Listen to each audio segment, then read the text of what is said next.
नई बहू ने पहली रसोई में बनाई जली हुई रोटियां। अरे भगवान, तुम्हारी तो तबीयत अब बार बार बिगड़ती ही रहती है। मुझे तो समझ ही नहीं आता कि मैं क्या करूं तुम्हारे लिए। अजी, आप कुछ मत करो, बस मेरी बेटी को हॉस्टल से वापस बुला लो। मुझे उसकी बहुत याद आ रही है। अगर मुझे कुछ हो गया तो मैं उसे कभी मिल भी नहीं पाऊंगी। जाने से पहले मैं एक बार अच्छे से अपनी बेटी से मिलना चाहती हूँ। भाग्यवान, ऐसा मत सोचो, तुम्हें कुछ नहीं होगा। रही बात शेफाली की, तो आज ही शेफाली को कॉल कर देता हूँ और उसे घर बुला लेता हूँ। मनोहर ये सोचकर अपने घर के टेलीफोन से अपनी बेटी के हॉस्टल में फोन करता है और उससे बात करके उसे घर आने के लिए कहता है। बेटी, तेरी पढ़ाई तो कब की पूरी हो चुकी है। अब तक तो तुझे वहां से वापस घर आ जाना चाहिए था और तू अभी तक नहीं आई। देख बेटी, तेरी माँ बीमार है, उसे कब क्या हो जाए ये तो अब भगवान ही जाने। अगर तू अभी भी नहीं आई तो भगवान ही जाने क्या होगा तेरी माँ का। अरे पिताजी, आप चिंता क्यों करते हो? आपने मुझे बता दिया, मेरे लिए काफी है। मैं कल ही घर लौट आऊंगी, ये मेरा आपसे वादा है। शेफाली अगले ही दिन की ट्रेन से अपने गांव आ जाती है और अपने घर जाकर अपनी माँ और अपने पिता से मिलती है। अरे माँ, आप ठीक तो हो ना? शेफाली बेटी, आखिरकार तो आ ही गई। मुझे तो लगा था तेरे आने से पहले ही मैं अपने ये प्राण छोड़ दूंगी, लेकिन मेरी बच्ची तू आ गई। मेरे लिए बहुत बड़ी बात है। माँ, आप चिंता मत करो, मैंने शहर के सबसे बड़े डॉक्टर को बुलाया है। वो आपका चेकअप बहुत अच्छे से करेगा और आप जल्दी ही ठीक हो जाओगी। अरे वाह बेटी, ये तो तूने बहुत अच्छा किया। ये सुनने के बाद ममता और ज्यादा दर्द से चिल्लाने लगती है। अजी, डॉक्टर को मत बुलाओ, बस मेरे जाने से पहले मेरी एक आखिरी इच्छा है, उसे पूरा करवा दो। अरे भगवान, देरी किस बात की कर रही हो? जल्दी से बताओ, क्या आखिरी तमन्ना है तुम्हारी? बस अब मैं जाने से पहले अपनी बेटी की शादी होते हुए देखना चाहती हूँ। अपनी इन आँखों से बस मेरी यही छोटी सी ख्वाहिश है। मान जा बेटी, मान जा। ममता की बातें सुनने के बाद उसकी बेटी उससे कहती है, माँ, आप ये कैसी बातें कर रही हो? भला मैं इतनी जल्दी शादी कैसे कर सकती हूँ? ऊपर से मैं बिना जाने ही किसी के परिवार से कैसे सेटल हो पाऊंगी उनके साथ? अरे बेटी, तेरी माँ की भी तो शादी ऐसे ही हुई थी, तो तू कर लेगी, क्या फर्क पड़ जाएगा? मेरी बात मान ले बेटी, इसके बाद फिर मुझे तुझसे कोई गिला शिकवा नहीं। मैं खुशी खुशी भगवान को प्यारी हो जाऊंगी। ना चाहते हुए भी शेफाली को अपनी माँ की बात माननी पड़ती है। वो अपने मन ही मन सोचती है, ठीक है माँ, मैं आपके आखिरी सपने को जरूर पूरा करूंगी, ये मेरा आपसे वादा है। शेफाली अपनी शादी के लिए ना चाहते हुए भी मान जाती है, लेकिन उसके मन में कुछ और ही चल रहा होता है। इतना तो कोई पागल नहीं है कि 2 दिन में रिश्ते के लिए हाँ भी कर देगा और शादी भी कर लेगा। शेफाली ऐसा सोच ही रही थी कि उसके पिता मनोहर उसके लिए लड़का भी ढूंढ लेते हैं और शादी भी पक्की कर देते हैं। 2 दिन में ही बेचारी शेफाली की चट मंगनी पट ब्याह हो जाता है, जिसके बाद मनोहर और ममता उसे उसके ससुराल विदा कर देते हैं। जा बेटी, अब तेरी पूरी दुनिया तेरा ससुराल है। तुझे हमेशा उनका ख्याल रखना है और उनकी सभी बातें माननी है। ममता की बातें सुनकर शेफाली अपने ससुराल में पहुंच जाती है, जहां उसकी सास पार्वती उसका स्वागत करती है। आओ बहू, अंदर आओ, तुम्हारा इस घर में स्वागत है। आ जाओ और यहाँ आकर बैठ जाओ। पार्वती अपनी नई बहू को सोफे पर बैठा देती है और सभी औरतों से कहती है, चलो बहनों, अब बहू रानी की मुंह दिखाई की रस्म शुरू कर दो। इसके बाद बाकी की भी रस्म शुरू करनी है। पार्वती के कहने पर एक एक करके सभी शेफाली की मुंह दिखाई करती हैं, जिसकी वजह से मुंह दिखाई में बहुत समय लग जाता है और शेफाली मन में सोचती है, हे भगवान, ये सब मुझे और कब तक झेलना पड़ेगा?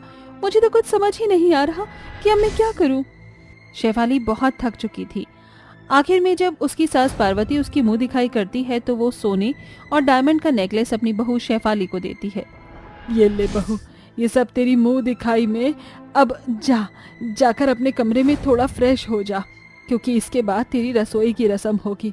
याद रहे कि तुम खाना इतना स्वादिष्ट बनाना कि कोई भी खाए बस तुम्हारे ही गुण गाए। शेफाली अपनी सास की बात मान लेती है, जिसके बाद वो अपने कमरे में जाती है और फ्रेश होकर बिस्तर पर लेट जाती है। हाय, ये तो चमत्कार ही हो गया। इस सुकून के लिए तो मैं कब से तड़प रही थी। शेफाली अपने ससुराल में अपने ही बेड पर लेटकर बहुत खुश होती है, लेकिन उसकी इस खुशी को बहुत जल्द किसी की नजर लग जाती है, जिसके चलते उसकी ननंद उसे बुलाने आती है। चलो ना शेफाली भाभी, सब लोग आपका ही इंतजार कर रहे हैं।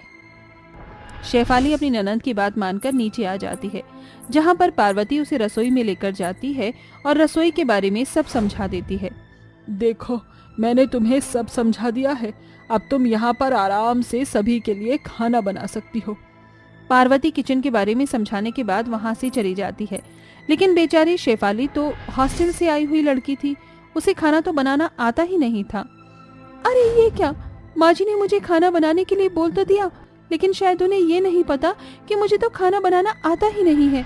हे भगवान, अब मैं क्या करूं? मैं तो आज बहुत बुरा फंस गई। शेफाली बहुत परेशान हो चुकी थी, जिसके बाद उसे और कोई ऑप्शन नहीं मिलता। वो ऑनलाइन यूट्यूब पर वीडियो देखकर सबसे पहले वो आटा गूंथती है। अरे ये क्या, आटे में तो पानी ज्यादा हो गया। अब मैं क्या करूं? एक काम करती हूँ, इसके अंदर सूखा आटा डाल देती हूँ। शेफाली जैसे तैसे करके आटा तो गूंथ लेती है, लेकिन जब गोल रोटी बेलकर बनाने की बात आती है तो उससे एक भी रोटी बेल नहीं पाती और सभी रोटियों में भारत का नक्शा बन जाता है। ज्यादा से ज्यादा तो रोटियां जल ही जाती हैं और वहीं वो सब्जी भी आधी कच्ची और आधी पकी हुई बनाती है। अपने हाथों से पहली बार खाना बनाने पर शेफाली बहुत खुश होती है, लेकिन उसकी ये खुशी ज्यादा नहीं टिक पाती। जैसे ही वो खाने की टेबल पर खाना लगाती है, वो घर के सभी लोगों को बुला भी लेती है। ये देखो, मैंने आज आप सभी की मनपसंद की चीजें बनाई हैं। आप मेरे हाथों का खाना खाकर बहुत खुश होंगे।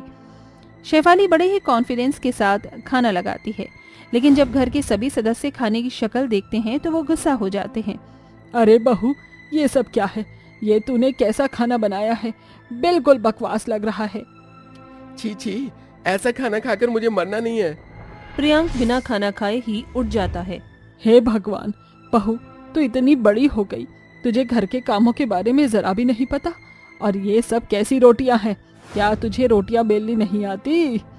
सबकी डांट सुनने के बाद शेफाली रोते हुए कहती है, मैं बचपन से ही हॉस्टल में बड़ी हुई हूँ। वहाँ हमारे काम करने के लिए मेड होती है, इसीलिए मुझे कोई काम करना नहीं आता।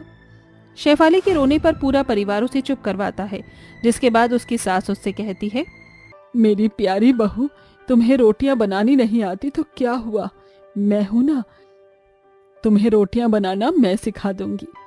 पार्वती पहले दिन से ही अपनी बहू को रसोई में रोटी बनाना सिखाती है, जिसके बाद शेफाली को शुरू में बहुत दिक्कत होती है, लेकिन कुछ टाइम बाद ही वो घर के सभी काम सीख लेती है और उसे स्वादिष्ट खाना बनाना भी आ जाता है, जिसके बाद उसके हाथों की साफ सुथरी गोल रोटी खाकर सभी बहुत खुश होते हैं। अब शेफाली अपने ससुराल में खुशी खुशी रहने लगती है। अगर आज भी ये रिश्ता पक्का नहीं हुआ तो मुझसे बुरा कोई नहीं होगा। अपनी इस गंदी शक्ल पर थोड़ा सा मेकअप थोप ले। कलावती अपनी बेटी को ऐसा बोलकर वहां से चली जाती है, जिसके बाद प्रेरणा बहुत मायूस हो जाती है और वो खुद से ही परेशान होकर शीशे में अपने आप को देखकर कहती है, ये काला रंग और ये शक्ल किसी को आज तक पसंद ही नहीं आई, तो अब कौन सा किसी को मेरी ये शक्ल पसंद आने वाली है। प्रेरणा अपना मन मार कर शीशे में तैयार होती है, लेकिन वो अपने आप से इतनी परेशान थी कि खुद से अच्छे से तैयार भी नहीं हो पाती।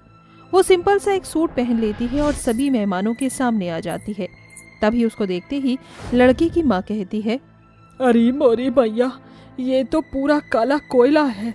हे भगवान, इस काली कोयल से मैं अपने बेटे की शादी नहीं करवा सकती।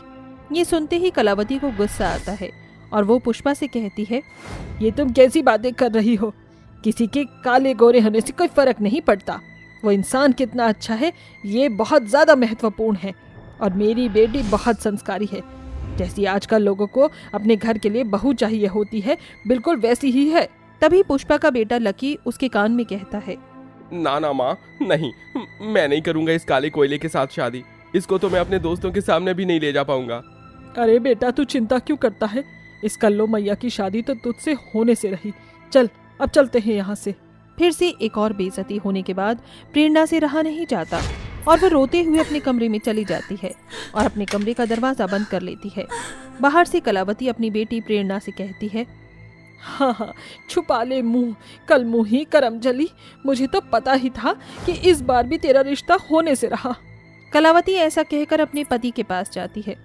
मैं तो इससे बहुत ज्यादा परेशान हो गई हूँ। पता नहीं हमारे खानदान में इतनी काली लड़की पैदा कैसे हुई। मुझे तो लगता है ये सब तेरी ही गलती है। सच सच बता दे, कलावती कहाँ अपना मुंह काला करवा कर आई थी? आप मेरे चरित्र पर उंगली उठा रहे हो?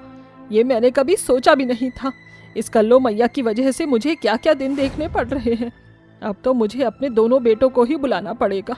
कलावती ऐसा कहकर अमेरिका में अपने दोनों बेटों को फोन मिलाती है, जहां पर उसके दोनों बेटे अपने ऑफिस में बैठकर काम कर रहे होते हैं।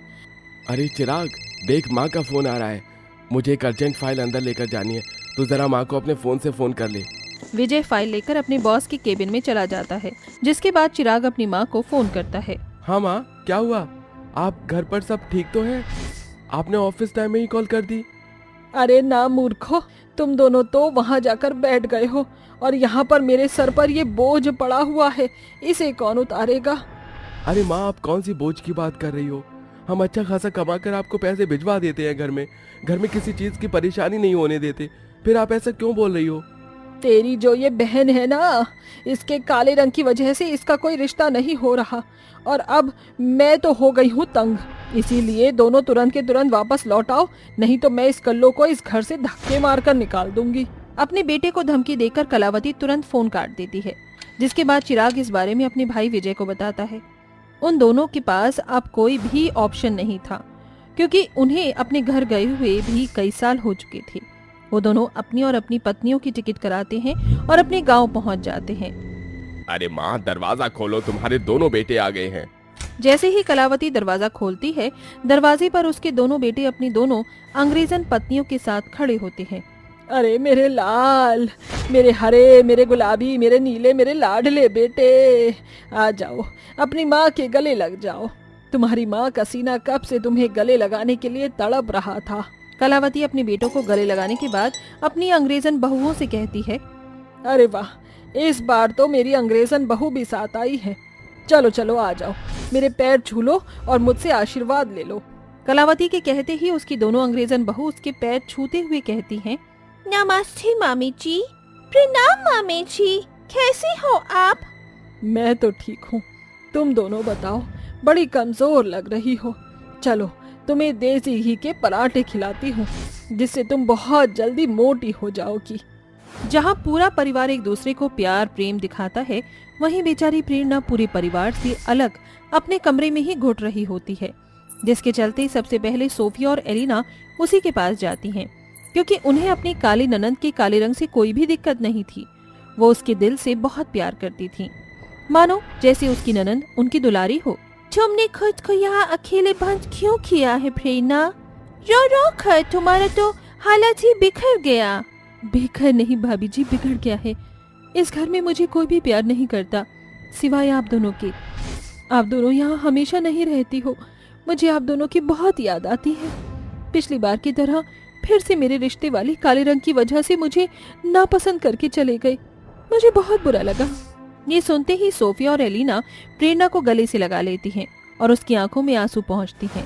तुम्हें रोने की जरूरत नहीं है, तुम्हारी भाभियां आ गई हैं, अब सब ठीक हो जाएगा। अभी थोड़ी देर में हम तुम्हें शॉपिंग के लिए ले जाएंगे, वहाँ तुम्हें अपनी पसंद का कपड़ा दिलाएंगे। जैसे ही सोफिया और एलिना प्रेरणा को अपने साथ कमरे से बाहर लेकर आती, कलावती, दुर्गेश और उसके दोनों भाइयों का उसकी शक्ल देखते ही मुंह बन जाता है। हम अपनी प्रेरणा को बाजार लेकर जा रहे हैं, हमको आने में देरी हो जाएगी। चलो प्रेरणा, चलते हैं ढेर सारे शॉपिंग करने। एलिना और सोफिया दोनों ही प्रेरणा को बड़े से मॉल में ले जाती हैं और उसके लाइफस्टाइल को चेंज करने के लिए अच्छे अच्छे कपड़े उसे दिलवाती हैं। भाभी, ये तो बहुत छोटा है, इसे मैं कैसे पहनूं? ओहो नाना जी, छोटा नहीं, शॉर्ट ड्रेस बोलते हैं इसको। जाओ जल्दी पहन कर दिखाओ। सोफिया के कहने पर प्रेरणा ट्रायल रूम में जाती है और शॉर्ट ड्रेस पहन कर आती है। वो शॉर्ट ड्रेस उसके ऊपर बहुत अच्छी लगती है, लेकिन ड्रेस के ऊपर उसकी चंपू वाली चुटिया उसकी भाभीयों को बिल्कुल भी पसंद नहीं आती। जिसके बाद वो उसे पार्लर में ले जाकर वहाँ उसके बालों की एक प्यारी सी कटिंग करवा देती हैं और बाकी की काफी चीजें भी करवाती हैं, जैसे थ्रेडिंग, फेशियल, मैनिक्योर, पेडिक्योर। सब कुछ होने के बाद प्रेरणा बहुत सुंदर लगती है। देखो प्यारी नंद, तुम कितना सुंदर लग रही हो।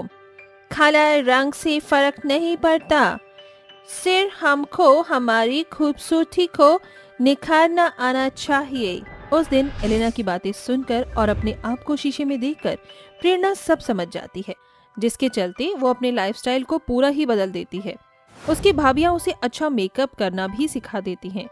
अब बेशक उसका रंग सांवला था, लेकिन वो अच्छे कपड़े और मेकअप करके सुंदर दिखने लगती है, जिसके चलते अब उसका रिश्ता एक अमीर घराने में हो जाता है और उसकी शादी की रस्में भी शुरू हो जाती हैं। शादी वाले दिन उसकी दोनों अंग्रेजन भाभी उससे कहती हैं, तुम बहुत प्यारी लग रही हो, तुमको नजर ना लगे। भगवान तुमको हर बुरी नजर से बचाएगा।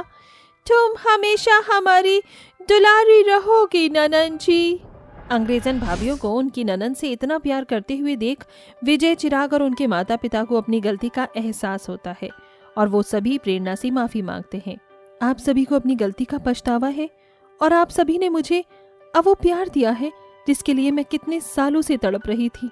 आज मुझे मेरा परिवार मिल गया, ये सिर्फ मेरी प्यारी भाभियों की वजह से हुआ है। प्रेरणा सबसे प्यार से बात करके अपने ससुराल के लिए विदा हो जाती है, जिसके बाद वो अपने ससुराल में जाकर खुशी खुशी रहने लगती है।